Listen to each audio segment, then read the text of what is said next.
Hey YouTube, welcome back. Today we're going to be doing another Boson NetSim Network Simulator lab. And today we're going to be working with system message logging or Syslog.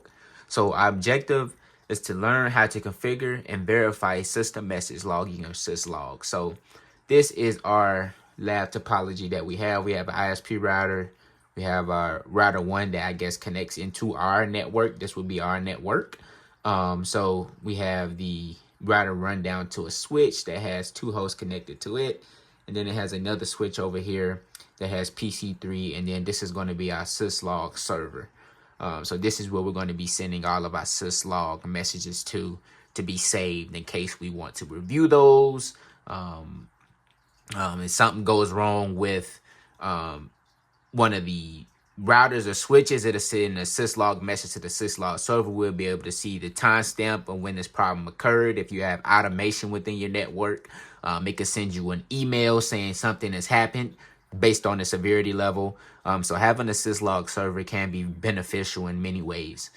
So let's go ahead and start our configuration. Of course, we're going to be doing all of our configuration down here at the bottom. We're going to keep our topology in the top left. And then we're going to be doing all of our lab tasks up here in the top right. So it says the first task is to configure system message logging. This task involves configuring and verifying system message logging on router 1, switch 1, and switch 2. So it says on router 1, ping the Syslog server 10.1.0.10. The ping should be successful. So let's do a enable, and let's just do a ping 10.1.0.10, and those echo requests were received. So that was good. And it says configure router 1 to send Syslog messages to the Syslog server. So let's do global config, and then let's do logging, and I guess we just give the host. No. Okay, let me read the context sensitive help. IP address of the logging host. So we're just going to put in the regular 10.1.0.10. Yes. So that is, yep. So that's what we want to see. So we see that our Syslog server now is, it says start stop, and it's hosting at 10.1.0.10. And it's listening on port 514. So it says how many levels of severity of logging are available to trap. I think it's 7 levels, if I'm not mistaken. Yep. So if you configure a device to trap log messages up to level 7, would you receive more log messages if you configure a device to trap log messages up to level 1? So if you trap all the way up to level 7, of course, you're going to receive more log messages than if you configured it to level 1. It says configure router 1 to limit log messages to warning severity level. So let's do a logging, and we want to only trap to level, and what was that? To warning. So that would be, looks like that would be severity number 4. So to warnings, contact sensitive help, hit that in. And then it says on R1, verify your configuration. So let's do a do show logging. And let's look at what we have here. So we'll see that we're logging to our Syslog server, which is 10.1.0.10. The trap logging level that we set is for warning. So that's all the way to level 4. And we see that we had 2 messages logged already. And it looks like it shifted to the down state. We just got a Syslog message. Let me make sure. Okay, maybe that happens every time that you enter that command. Not sure. But let's go ahead and move on to the next lab test. It says on switch 1 and switch 2, ping Syslog server 10.1.0.10. The ping should be successful.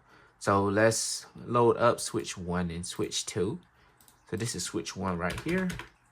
And it says on switch 1 and switch 2, ping the Syslog server. So let's do enable, and let's do ping 10.1.0.10.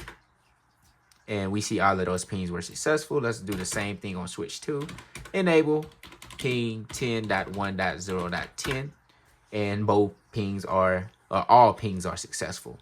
So it says, configure switch 1 to send syslog messages to the syslog server that are a warning level or higher. So let's go into global config, and let's do logging of 10.1.0.10. And that should be good. Yep, that's what we want to see. So let's do a logging, and we need to trap to warning. And that's good there. Let's do the same configuration. It looks like same configuration. Configure switch 2 to send syslog messages to the syslog server that are warning level or higher. So let's give the same thing over on switch 1. We actually did that one on switch 2. So let's do a configure terminal, logging, and let's do a 10.1.0.10.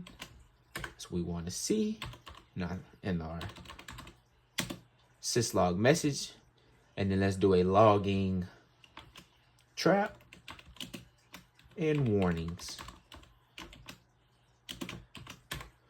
Alrighty, so it says on switch 1 and switch 2, verify your configuration. So let's do a do show logging. And we can see that we have our syslog server configured. And we can see that it's showing it's only going to send warning messages or higher. Let's go on switch 2 and do the same do show logging. And we have the trap level set to warnings or higher, and the log server to 10.1.0.10. So everything looks to be good here. And yeah, so that verifies what I was saying earlier. I guess these messages are generated whenever you do a do show logging. It shuts down all of the interfaces and brings them back up. So I didn't know that before, but now I do. It looks like everything came back up and it dropped to down right here. So let's do a grade, and everything seems to be correct. So thank you guys for watching this one. See you in the next one.